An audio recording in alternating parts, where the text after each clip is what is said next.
তেলের জন্য পারাপারি থামছেই না। প্রয়োজন না থাকলেও পাম্পে লাইন পাচ্ছেন না দরকারিরা। সাশ্রয়ী না হলে সংকট মোকাবেলা কঠিন। বৈশ্বিক জ্বালানি সংকটের কারণে স্কুল পর্যায়ে অনলাইন এবং অফলাইন ক্লাস নেওয়ার কথা ভাবছে সরকার। বৃহস্পতিবার মন্ত্রিসভার বৈঠকে সিদ্ধান্ত। সরকারের দায় দেনা বেড়েছে অনেক, দাবি নাগরিক প্ল্যাটফর্মের। বাস্তবসম্মত বাজেট প্রণয়নের আহ্বান ডক্টর দেবপ্রিয় ভট্টাচার্যের।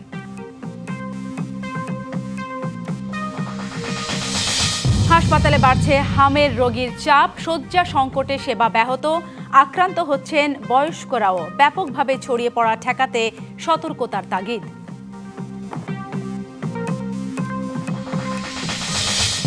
দেশে অবৈধ 4,000-এর বেশি ইট ভাটা, পুড়ছে 4 কোটি টন কাঠ, নষ্ট হচ্ছে 13 কোটি টন ফসলি মাটি।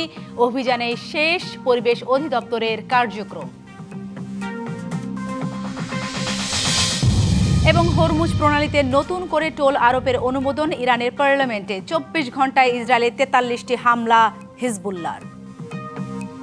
দেশজুড়ে জ্বালানি তেলের কোনো সংকট নেই বলছে সরকার, কিন্তু বাস্তবতার সঙ্গে যা মেলানো যাচ্ছে না। পাম্পে পাম্পে মিলছে না তেল, আতঙ্ক ক্রয় ও মজুত চাপ সৃষ্টি করছে বলে মনে করে সরকার। কোনো আশ্বাসেই আশ্বস্ত করা যাচ্ছে না ক্রেতাদের। পাম্পের পরিস্থিতি স্বাভাবিক করতে সেনাবাহিনী মোতায়েনের দাবি তুলছেন অনেকেই। রাত থেকেই তেলের আশায় লাইনে দাঁড়াচ্ছেন চালকরা। তবে তাদের দাবি 5 থেকে 7 ঘন্টা অপেক্ষার পরও মিলছে না জ্বালানি। চালকদের অভিযোগ, অনিয়ম আর বিশৃঙ্খলার কারণে পরিস্থিতি আরও খারাপ হচ্ছে। সরবরাহ কম থাকায় পাম্পগুলোও চাহিদা মেটাতে পারছে না। এর সঙ্গে যুক্ত হয়েছে দীর্ঘ লাইন আর বিশৃঙ্খলা, ফলে ভোগান্তি আরও বাড়ছে। পাম্পে আসলে দেখি লম্বা সিরিয়াল, আমাদের প্রায় তেল নিতে একদিনে অর্ধেক চলে যায়, মাঝে মাঝে দিন পুরাটাও চলে যায়। সময়টা অপচয় হইতেছে, সময়মতো জায়গা মতো গন্তব্যস্থলে পৌঁছতে পারতেছি না। অনেকের অভিযোগ, সিন্ডিকেটের কারণে তেলের সংকট দীর্ঘায়িত হচ্ছে। এমন পরিস্থিতিতে শৃঙ্খলা ফেরাতে সেনাবাহিনী মোতায়েনের দাবি জানাচ্ছেন ভুক্তভোগীরা। প্রশাসনের ব্যর্থতা, আর নাহলে পাম্পে তেল রেখে এরা সিন্ডিকেট করতেছে। এটা হলে তেল মালিকদের একটা সিন্ডিকেট, তেলের হয়তো দাম বাড়ানোর জন্য এই কাজটা করতেছে। পাম্প কর্তৃপক্ষ বলছে, ডিপো থেকে সরবরাহ কম থাকায় ইচ্ছা থাকলেও চাহিদা অনুযায়ী তেল দিতে পারছেন না। তেলের চাহিদা তো আমাদের প্রায় 3 গাড়ি 4 গাড়ি থাকে, এক গাড়িতে 13,500 লিটার। তো আমরা পাচ্ছি এক গাড়ি 2 গাড়ি এরকম আর কি। এদিকে petrol pump owners association brief করে জানিয়েছে, তেলের পর্যাপ্ত মজুদ আছে, তাই সবাইকে তাড়াহুড়া না করে সাশ্রয়ী হওয়ার আহ্বান জানানো হয়। কিন্তু অতিরিক্ত চাহিদার কারণে পরিস্থিতি বেসামাল হয়ে উঠেছে। ফলে সাধারণ ভোক্তারা যেখানে বিশৃঙ্খলা সৃষ্টি করছে, তেলের দাবিতে পেট্রোল পাম্পে হামলা পর্যন্ত হয়েছে। অসহনীয় প্রশাসনের নজরদারি সহযোগিতা অত্যন্ত জরুরি। সরকারকে তাদের পুরনো জায়গায় স্ট্রিক্ট থাকতে বলছি, চেম্বার ফুল করে যেন ডিপো থেকে গাড়ি বের হয় সেই ব্যবস্থা করার জন্য। কালোবাজারি বা তেল মজুত না করার অনুরোধ করে তারা সতর্ক করেছে, এতে বড় ধরনের দুর্ঘটনা ঘটারও আশঙ্কা রয়েছে। আঞ্জাম খালেক, ডিবিসি নিউজ, ঢাকা। রাজধানী পেট্রোল পাম্প থেকে জ্বালানি তেলের সর্বশেষ পরিস্থিতি জানাতে রাজধানী পরিবাগ এলাকা থেকে যুক্ত হচ্ছেন সহকর্মী আঞ্জাম খালেক। আঞ্জাম, আপনি নিশ্চয়ই সকাল থেকে ফিলিং স্টেশনগুলো ঘুরে দেখছেন। আমরা যে পরিস্থিতি দেখছি, জ্বালানি সংকট ভোগান্তির এখন নিত্যদিনের চিত্র হয়ে দাঁড়িয়েছে। সরকারের পক্ষ থেকে ট্যাগ অফিসার এবং বিজিবি মোতায়েন করেও পরিস্থিতি স্বাভাবিক করা যাচ্ছে না। আপনি পাম্পগুলোর চিত্র কেমন দেখতে পাচ্ছেন? ভোগান্তির চিত্র কি সেই একই রকম আছে কিনা, বা কোনো ধরনের তেল সংকট নিয়ে নতুন কোনো তথ্য আপনার হাতে এসেছে কিনা?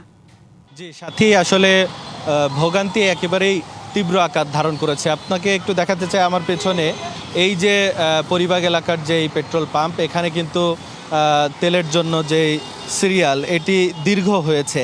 আমরা দেখেছি যে সকাল থেকে অনেকেই ভোর থেকে অপেক্ষা করছেন, কেউ কেউ আবার গত রাত থেকেও অপেক্ষা করেছেন এই রাজধানীর বিভিন্ন এলাকার তেল পাম্পগুলোতে।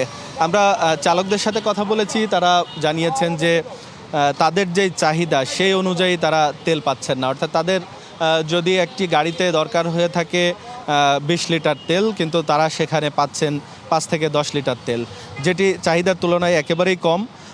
পাশাপাশি তাদের যে ভোগান্তি, আসলে দীর্ঘক্ষণ 6 থেকে 7 ঘন্টা এই যে তেল পাম্পে সিরিয়ালে দাঁড়িয়ে থেকে যদি 5 থেকে 10 লিটার তেল পাই, সেটি আসলে তারা বলছেন যে এর অর্ধেক তেলই শেষ হয়ে যাচ্ছে সিরিয়ালে দাঁড়িয়ে থেকে গাড়ি যেহেতু স্টার্ট থাকে সে কারণে। এতে আসলে তাদের ভোগান্তি পাশাপাশি আর্থিক ক্ষতি, কর্মঘণ্টা নষ্ট সবই হচ্ছে। আমরা কয়েকজন বাইকের চালকদের সাথে কথা বলেছি, তারাও কিন্তু আমাদেরকে জানিয়েছেন যে যারা আসলে বাইক রাইডার তাদের খুব বেশি ক্ষতি হচ্ছে, কারণ তারা আসলে রাইড শেয়ার করেন, সেই রাইড শেয়ার করেই জীবিকা নির্বাহ করেন, কিন্তু দিনের অর্ধেক সময়ই চলে যাচ্ছে তাদের এই তেল নিতে গিয়ে। এবং বিশেষ করে দিনের বেলা যেই সময়টা আসলে বাইক সবাই চাই অফিসে যাওয়ার সময়, অফিস থেকে ফেরার সময়, সেই সময়টাই কিন্তু আসলে তাদের এই যে দাঁড়িয়ে থাকতে হচ্ছে তেলের জন্য। এ কারণে কিন্তু তাদের আর্থিকভাবে যেরকম ক্ষতি হচ্ছে, কর্মঘণ্টাও নষ্ট হচ্ছে, সেটাই আসলে এখনকার নিত্যদিনের চিত্র। যদিও সরকার বলছে যে তেল আছে, কিন্তু বাস্তব চিত্র আসলে তেলের সংকট রয়ে গেছে এই রাজধানীর তেল পাম্পগুলোতে। সাথী, এই ছিল আমার কাছে। ধন্যবাদ খালেক আপনাকে। পর্যাপ্ত মজুদ থাকার দাবি করা হলেও সারা দেশের পাম্পে তেলের জন্য চলছে হাহাকার। অনেক ফিলিং স্টেশন সরবরাহের অভাবে বন্ধ হয়ে গেছে। যেগুলো খোলা রয়েছে সেগুলোতে তেল নিতে গ্রাহকদের দীর্ঘ সময় লাইনে দাঁড়িয়ে থাকতে হচ্ছে। এদিকে অবৈধ মজুদের বিরুদ্ধে দেশজুড়ে অভিযান চালাচ্ছে প্রশাসন। রোদ বৃষ্টি উপেক্ষা করেও তেলের জন্য ঘন্টার পর ঘন্টা অপেক্ষায় বলে দেয় যেখানে সময়ের চেয়ে তেলের মূল্য বেশি। সাতক্ষীরায় ভোর থেকে গভীর রাত পর্যন্ত অপেক্ষা করেও চাহিদা অনুযায়ী তেল পাচ্ছেন না অনেকে। তেল কোম্পানি থেকে যে পরিমাণ জ্বালানি দেয়া হচ্ছে তা চাহিদার তুলনায় কম, তাই গ্রাহকের চাহিদা পূরণ করতে পারছে না পাম্প সংশ্লিষ্টরা। এই তেলের অপেক্ষা বসে থাকা লাগে, সময় যায়, অফিসের টাইম মেনটেন করতে পারে না। আমার এই গাড়ি ভাড়া সব জীবন যাপন আমার সব, তা আমরা এসে ফিরে যাচ্ছি বারবার, এসে আমরা তেল পাচ্ছি না, তাহলে আমরা কীভাবে সংসার চালাবো? তেলের সংকট গাইবান্ধায়ও। সকাল ৯টা থেকে তেল দেওয়ার নির্ধারিত সময় থাকলেও ভোর হতেই ভিড় করেন মোটরসাইকেল চালকরা। মজুতদারি ঠেকাতেও নেওয়া হয় নানা পদক্ষেপ। পাম্পে নিয়োগ দেওয়া হয়েছে ট্যাগ অফিসার। নাটোরে তেল সংগ্রহ করতে পাম্পগুলোতে ভিড়, চাপ সামলাতে হিমশিম বিক্রেতাদের। আজকে যদি তেল না পাই তাহলে আমার হয়তো অফিসে যাওয়া সম্ভব হবে না গাড়িতে চড়ে। তেল নেওয়ার জন্য যদি সিরিয়ালে 2-3 ঘন্টা থাকি তাহলে আমাদের চাকরি থাকবে না। 200 টাকা তেলের জন্য দেখা যাচ্ছে প্রতিটা পাম্পে ঘোরা লাগে, 1 লিটার এমনি শেষ হয়ে যাচ্ছে। সরবরাহ কম থাকায় জেলার বেশিরভাগ পাম্পে বিক্রি বন্ধ হয়ে গেছে। অন্যদিকে প্রশাসনের দাবি, প্রয়োজনের তুলনায় বেশি তেল সংগ্রহ করায় সংকট আরও বেড়েছে। মানুষের চাহিদা ওভার, কারো 100 টাকা লাগার কথা সেখানে ট্যাঙ্কি ভর্তি করে তেল নিচ্ছে, এই তেলগুলো নিয়ে যা বাইরে ঢালতিছে, আবার সেই গাড়ি ভিড়তিছে। সংকট অব্যাহত থাকলে পরিবহন খরচ ও বড় মৌসুমে ফসল উৎপাদনের খরচ বৃদ্ধির শঙ্কা ক্রমেই তৈরি হচ্ছে। এদিকে চুয়াডাঙ্গায় দ্বিতীয় দিনে ফুয়েল কার্ড বিতরণ করা হচ্ছে। ভোর থেকেই স্ব উপজেলা পরিষদে গিয়ে লাইনে দাঁড়িয়েছিলেন অনেকে। বুধবার থেকে শুধুমাত্র ফুয়েল কার্ডধারী যানবাহনে জ্বালানি তেল সরবরাহ করা হবে। তবে সিলেটের ফিলিং স্টেশনগুলোতে তেমন কোনো ভিড় বা দীর্ঘ লাইন দেখা যায়নি। কোনো পাম্পে মিলছে শুধু পেট্রোল। চাহিদা অনুযায়ী যোগান মিলছে না বলে অভিযোগ পাম্প মালিকদের। প্রতিটি পাম্পে মোতায়েন রয়েছে পুলিশ। জান্নাত সাথী, ডিবিসি নিউজ ডেস্ক। দেশে জ্বালানি তেলে পর্যাপ্ত সরবরাহ আছে, তারপরও চাহিদা অনুযায়ী পরিস্থিতি মোকাবেলার সর্বোচ্চ চেষ্টা করছে সরকার। করণীয় নিয়ে আজও বিদ্যুৎ, জ্বালানি ও খনিজ সম্পদ মন্ত্রণালয়ের সাথে বৈঠক হয়েছে প্রধানমন্ত্রীর। এদিকে সংকট বিবেচনায় নিয়ে মহানগরী এলাকার স্কুলে অনলাইন অফলাইন মিলিয়ে ক্লাস নেওয়ার পরিকল্পনা করছে শিক্ষা মন্ত্রণালয়। মঙ্গলবার সকালে সচিবালয়ে প্রধানমন্ত্রী তারেক রহমানের সাথে বৈঠকে বসেন শিক্ষামন্ত্রী, প্রতিমন্ত্রী ও সংশ্লিষ্টরা। আলোচনা হয় বৈশ্বিক জ্বালানি সংকটের কারণে সমন্বয় করে স্কুলের ক্লাস অনলাইন ও অফলাইনে নেয়ার বিষয়ে। তবে এ বিষয়ে চূড়ান্ত সিদ্ধান্ত হবে মন্ত্রিসভার বৈঠকে। স্কুল আওয়ারটাকে অর্থাৎ 6 ডেজে উইক করছি। ইন দ্য মিন টাইম আমাদের ফুয়েল ক্রাইসিস, ইন্টারন্যাশনাল ক্রাইসিসের কারণে আমরা ভাবছি যে ব্ল্যান্ডিং করা যায় কিনা, অন এবং অফ আসবে এবং অনলাইনে, সেটা নিয়ে আমরা আলোচনা করেছি এবং সেগুলিকে আমরা বাস্তবায়ন করার জন্য ইতিমধ্যে আমি সার্ভে করেছি। 55% পিপল চাচ্ছে, ইউজার্সরা চাচ্ছে যে তারা যেন অনলাইনে যায়। এরপর বিদ্যুৎ ও জ্বালানি ও খনিজ সম্পদ মন্ত্রণালয়ের মন্ত্রী ও প্রতিমন্ত্রীর সাথে বৈঠকে বসেন প্রধানমন্ত্রী। জ্বালানি সংকট মোকাবেলায় নানা উদ্যোগের অগ্রগতির খোঁজ নেন সরকার প্রধান। পরে ব্রিফিংয়ে জানানো হয় জ্বালানির পর্যাপ্ত মজুদ আছে, ধীরে ধীরে উন্নতি হবে পরিস্থিতির। প্রায় নিয়মিতই যে কার্গোগুলো আসে সেখান থেকে খালাস হয়ে নিয়মিতই একটা ফিগার কিন্তু আবার যুক্ত হতে থাকে। আমাদের কোনো সংকট নেই। এপ্রিলের একদিন আগে দাঁড়িয়েও আমি বলছি আপনাকে, ইনশাল্লাহ কোনো অসুবিধা নেই।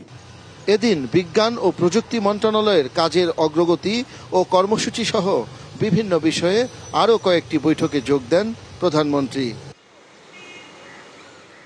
শাহ ইমন, ডিবিসি নিউজ, ঢাকা। বিশ্বব্যাপী জ্বালানি অস্থিরতা এবং আমদানি ব্যয় বেড়ে যাওয়ায় দেশের সামষ্টিক অর্থনীতিতে নতুন করে চাপ তৈরি হতে পারে বৈদেশিক মুদ্রা বাজারে অস্থিরতাও। এমন পরিস্থিতিতে নতুন সরকারের প্রথম বাজেট বাস্তবসম্মত ও সংস্কার ভিত্তিক হওয়া প্রয়োজন বলে মনে করে এসডিজি বাস্তবায়নের নাগরিক প্ল্যাটফর্ম। সকালে রাজধানী ধানমন্ডিতে আয়োজিত নতুন সরকারের প্রথম বাজেট নিয়ে ভাবনা শীর্ষক আলোচনায় এসব কথা বলেন সংগঠনটির আহ্বায়ক ডক্টর দেবপ্রিয় ভট্টাচার্য।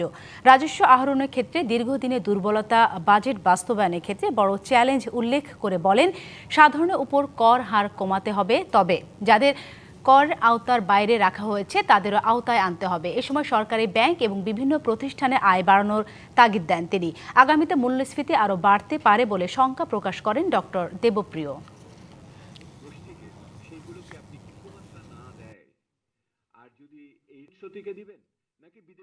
পরিস্থিতি এখন একটা খুবই প্রকট অবস্থার ভিতরে চলে গেছে। আজকে যখন আমার এই তেলের দামে এই ধাক্কাটা আসতেছে, তখন ওই দায় দেনা পরিস্থিতির কারণে আমার যতখানি আমি বিদেশ থেকে ধার করে এনে এমনকি এই যে এডিবি বা অন্যান্য দেশের থেকে ঋণ নিয়ে করতে পারতাম, সেই জায়গার সক্ষমতাটাও কিন্তু আমার সংকুচিত হয়ে গেছে। দেশ পরিচালনার জন্য যে রাজস্ব দরকার এনবিআর তার ধারে কাছেও নেই বলে মন্তব্য করেছেন রাজস্ব বোর্ডের চেয়ারম্যান আব্দুর রহমান খান। আসছে 2026-27 অর্থ বছরের বাজেট নিয়ে আলোচনায় তিনি বলেন, কর জিডিপির অনুপাত অনেক কম হওয়ার পেছনে বেশি দায়ী কর ছাড় সংস্কৃতি। সেখান থেকে বের হয়ে আসতে কাজ করছে এনবিআর। আব্দুর রহমান খান বলেন, আসছে বাজেটে কর হার না বাড়িয়ে করের আওতা বাড়িয়ে রাজস্ব আদায়ের চেষ্টা করবে এনবিআর। কর ফাঁকিবাজদের চিহ্নিত করতে কাজ করছে বোর্ডের গোয়েন্দারা। এ সময় এনবিআর চেয়ারম্যান জানান, বর্তমানে টিআইএনধারীর সংখ্যা 1,28,00,000 আর বিআইএনধারীর সংখ্যা 8 লাখ। এখন পর্যন্ত অনলাইনে আয়কর রিটার্ন জমা দিয়েছেন 42.5 লাখ আর সময় বাড়ানোর জন্য আবেদন করেছেন 22,000। দেশ পরিচালনার জন্য যে রেভিনিউ আহরণ করার প্রয়োজন আমরা তার ধারে কাছেও নাই। ত্বরান্বিত করার জন্য যে ধরনের আমাদের গ্রোথ দরকার, আমাদের এমপ্লয়মেন্ট জেনারেশনের জন্য যেটা দরকার, আমাদের ইউথ পপুলেশনকে কাজে লাগানোর জন্য যেগুলো দরকার, যেখানে স্পেন্ডিং প্রয়োজন, তার জন্য যে ডিমান্ড এই অনুযায়ী জাতীয় রাজস্ব বোর্ড এনাফ রেভিনিউ জেনারেট করতে পারছে। মোহামেডান স্পোর্টিং ক্লাব পরিদর্শনের পর কথা বলছেন স্থানীয় সরকার মন্ত্রী ও বিএনপি মহাসচিব মির্জা ফখরুল ইসলাম আলমগীর। আমরা সরাসরি যুক্ত হচ্ছি সেখানে। স্বপ্ন দেখি, নতুন আলো দেখি এবং নতুন সূর্যের মধ্য দিয়ে আমরা ক্রীড়াঙ্গনকে নতুন করে সাজিয়ে নিই, সেটাই হোক আমাদের একমাত্র লক্ষ্য। মোহামেডান ক্লাব অনেক ভালো করবে। মোহামেডান ক্লাবের মধ্যে এখন যারা এসছেন তারা বেশিরভাগই তরুণ এবং আমি মনে করি তাদের নেতৃত্বে মোহামেডান ক্লাব সামনের দিকে এগিয়ে যাবে। একই সঙ্গে আজকে যেমন এখানে অঞ্জনবাবু এসছেন, আমাদের অন্যান্য ক্লাবগুলো তারাও ইকুয়ালি স্ট্রং হবে। অর্থাৎ খেলার মাঠে আমরা প্রতিযোগিতা দেখতে চাই, সুস্থ প্রতিযোগিতা দেখতে পাই। আমরা ওই দৃশ্য দেখতে চাই যে মোহামেডান ক্লাব আর আবাহনীর খেলা ন্যাশনাল ফুটবল স্টেডিয়ামে হচ্ছে আর বাইরে মারামারি করছি আমরা, ঠিক না? তো এই জিনিসটা আবার দেখতে চাই। আপনাদেরকে সকলকে অশেষ ধন্যবাদ আমাদেরকে আমন্ত্রণ জানানোর জন্য। আমাকে বিশেষ করে ধন্যবাদ আপনাদের সকলকে। আসসালামু আলাইকুম।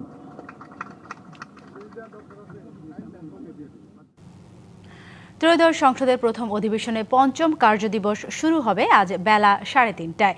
দিনের কার্যসূচি শেষ দিকে সংবিধান সংস্কার পরিষদের অধিবেশন ডাকার বিষয়ে মুলতবি প্রস্তাবের ওপর 2 ঘণ্টা আলোচনা হবে।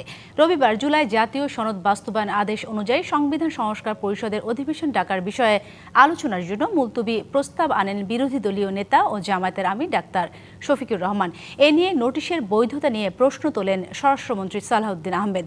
সংবিধান সংস্কার পরিষদের আলোচনা নিয়ে বিতর্ক বিতর্ক হয় সংসদে। পরে ডেপুটি স্পিকার কায়সার কামাল বিষয়টির উপর 2 ঘন্টা আলোচনা হবে বলে সিদ্ধান্ত দেন। এই বিষয়ে আরও জানাতে সংসদ ভবন এলাকা থেকে যুক্ত হচ্ছেন সহকর্মী আনোয়ার হোসেন। আনোয়ার, আপনি এই মুহূর্তে সংসদ ভবন এলাকায় আছেন। সংসদে আজকের কার্যসূচি নিয়ে কি তথ্য আছে আপনার কাছে? সাথী, ত্রয়োদশ সংসদের আজকে পঞ্চম কার্যদিবসের যে অধিবেশন সেটি বিকেল 3:30টায় শুরু হবে। আজকে একটু আলোচনার জায়গা তৈরি হয়েছে, একটি বিশেষ গুরুত্ব বহন করছে আজকের অধিবেশনটি নিঃসন্দেহে।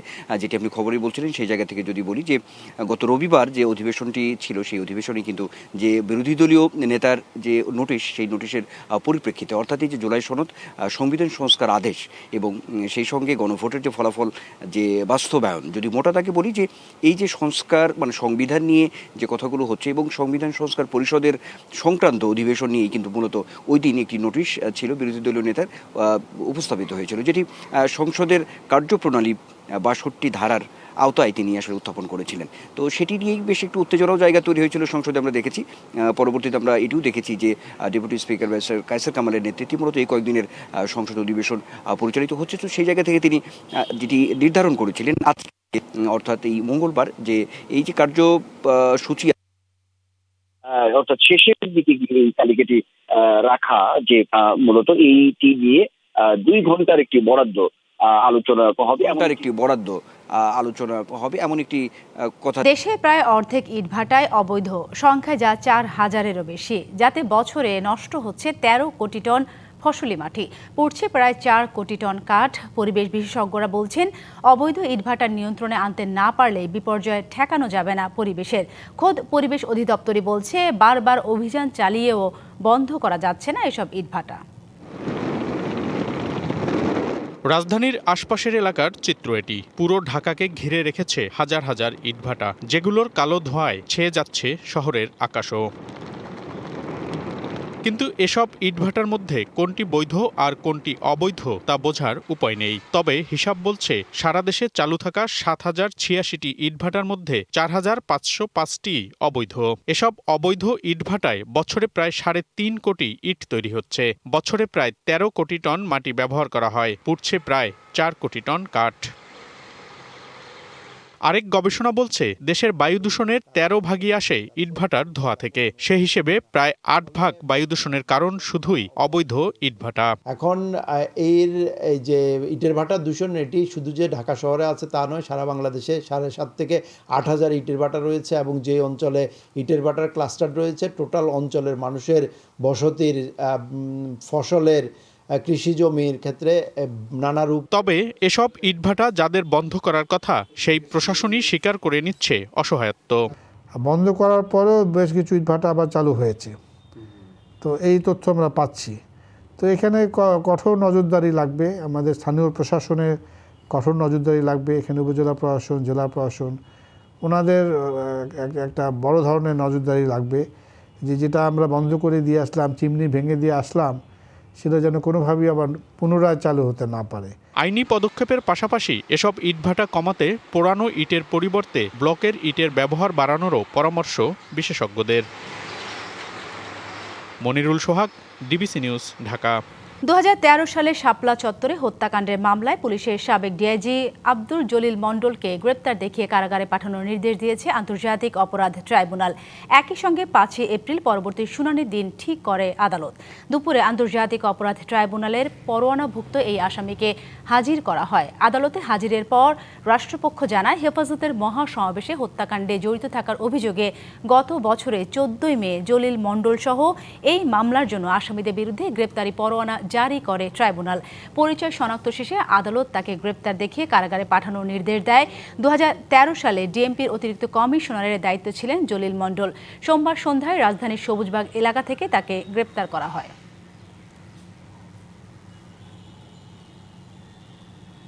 উন্নয়ন কাজে সমন্বয়ের অভাব আর থাকবে না। একবার সড়কের কাজ শেষ হওয়ার পর অল্প দিনের ব্যবধানে আবার খোঁড়াখুঁড়ির প্রবণতা ছিল, তা বন্ধ করা হবে, এমনটা জানিয়েছেন ঢাকা উত্তর সিটি কর্পোরেশনের প্রশাসক শফিকুল ইসলাম খান।